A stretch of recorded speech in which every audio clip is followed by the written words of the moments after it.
नीतीश जी का हमको लगता है यही सवाल होगा कि इफेक्टिवली नहीं आए। तो खड़गे साहब से कल तो बात हुई है, कोई रास्ता निकलेगा, बात होगी, क्योंकि कांग्रेस भी अपने विभिन्न राज्यों में चुनाव को लेकर व्यस्त होगा। जो है हमारी बातों को या हमने जो कार्य किए हैं उसके प्रति लोगों को अच्छा, विपक्ष तो अपने बात को रखने के लिए ही विपक्ष है ना। जो बात हम लोगों ने किया है उसको रखेंगे नहीं, जो नहीं किया है उन सब बातों, तो विपक्ष तो हमेशा ही हमलावर रहता है। और आप देख रहे हैं न्यूज़ फॉर नेशन में आपके साथ तबजीर सिंह। 2024 का लोकसभा चुनाव बेहद ही करीब है। ऐसे में जो इस बार की लड़ाई है वो एनडीए वर्सेस इंडिया है। और वहीं बात करें तो इंडिया अलायंस की एकजुटता पर लगातार सवाल खड़े हो रहे हैं। जहां एक तरफ अखिलेश यादव इंडिया अलायंस पर सवाल खड़े कर रहे थे, वहीं बात करें तो बिहार के मुख्यमंत्री नीतीश कुमार ने कांग्रेस को लेकर उन्होंने साफ तौर पर बड़ी बात कह दी है। उन्होंने कहा है कि जो कांग्रेस है इसमें दिलचस्पी नहीं दिखा रही है। वहीं बात करें तो बिहार सरकार के मंत्री अशोक चौधरी से सवाल किया गया तो उनका साफ तौर पर कहना है कि जिस तरह से जो इंडिया अलायंस बना है वो ज़्यादा इफेक्टिव नहीं है और इफेक्टिव होना चाहिए था। कहीं ना कहीं अब अशोक चौधरी भी सवाल खड़े करते हुए दिख रहे हैं। तो जिस तरह से इंडिया अलायंस के जो एकजुटता है उसको लेकर लगातार सवाल खड़े हो रहे हैं। और वहीं बात करें तो जो शीतकालीन सत्र होने वाली है उसको लेकर भी क्या कुछ कर रहे हैं बिहार सरकार के मंत्री अशोक चौधरी।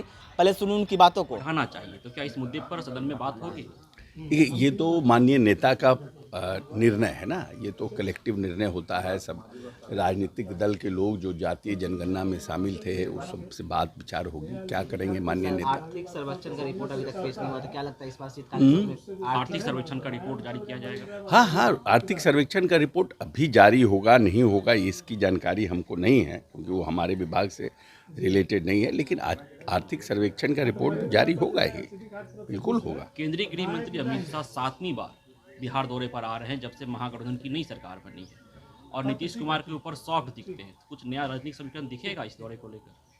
ये सॉफ्ट दिखते ही तो उनका है ना, क्योंकि नीतीश कुमार के ऊपर सॉफ्ट रहना है, स्ट्रिक्ट रहना है। तो ये सवाल का जवाब तो अमित शाह जी ठीक से देंगे ना, इस सवाल का जवाब हम कैसे दे सकते हैं। पिछली बार तेल और पानी की तरह बताया था लालू और नीतीश की जोड़ी को अमित शाह ने। तो अपना अपना तरीका है बात कहने का, बात रखने का, वो तो उन लोगों का अपना तरीका, अपनी बात रखने का। लेकिन है कि क्योंकि बिहार में कुछ है नहीं तो मेहनत तो करना ही पड़ेगा ना उन लोगों को। एक सवाल और लेंगे, जैसे इंडिया गठबंधन जो बना है आप लोगों का, नीतीश कुमार ने कहा राजधानी पटना में ही कि कांग्रेस को कोई मतलब नहीं है। इसके पहले क्या टूट लग रही है गठबंधन? नहीं, टूट नहीं लग रही है। मतलब इंडिया गठबंधन को और इफेक्टिवली आना चाहिए था। तो नीतीश जी का हमको लगता है यही सवाल होगा कि इफेक्टिवली नहीं आए। तो खड़गे साहब से कल तो बात हुई है, कोई रास्ता निकलेगा, बात होगी, क्योंकि कांग्रेस भी अपने विभिन्न राज्यों में चुनाव को लेकर व्यस्त होगा। हमको लगता है कुछ ना कुछ रास्ता निकलेगा, बीच का रास्ता। अच्छा, अमित शाह के दौरे के पहले मुख्यमंत्री भी काफ़ी राजधानी पटना में उनकी चहल पहल तेज हो गई है। लालू यादव से मिलने जाते हैं, विजय चौधरी से मिलने जाते हैं, आज राष्ट्रीय अध्यक्ष से मिलने चले गए सुबह सुबह। ये तो ठीक, अच्छी बात है ना। ये तो माननीय नेता अपना सुबह में अपना सब जगह मिलने जाते हैं, लोगों से बात करते हैं। तो पॉलिटिकल जैसे जैसे चुनाव नज़दीक आएगा पॉलिटिकल एक्टिविटी बढ़ेगी ना। शीतकालीन सत्र है और विपक्ष तैयार है, मतलब आप लोगों की सरकार को विपक्ष, देखिए विपक्ष तो अपनी भूमिका का निर्वहन करेगा ही ना। ऐसा तो एक्सपेक्ट नहीं कर सकते हैं ना कि विपक्ष जो है हमारी बातों को या हमने जो कार्य किए हैं उसके प्रति लोगों को अच्छा, विपक्ष तो अपने बात को रखने के लिए ही विपक्ष है ना।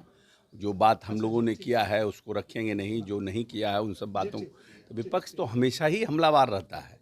सरकार का काम है कि सरकार अपनी जो बातों को रखा है, जो विचार विमर्श करके अपनी बातों को रखे, अपनी कामों को जो जनता से कमिटमेंट किया है, जो काम हुए हैं उसको अपना फ्लोर पर रखे। जो कानून नया बिल है वो सब लाए, वो सब बात कहे, वो हमारा जिम्मेवारी है। बिहार में सुना अशोक चौधरी किस तरह से इंडिया अलायंस को लेकर उन्होंने साफ तौर पे कहा है कि जो इंडिया अलायंस है वो और इफेक्टिवली होना चाहिए था। और वहीं जो शीतकालीन सत्र है उस पर क्या कुछ कहा आपने सुना है। तमाम पर बने रहे न्यूज़ पॉइंट के साथ। नमस्कार।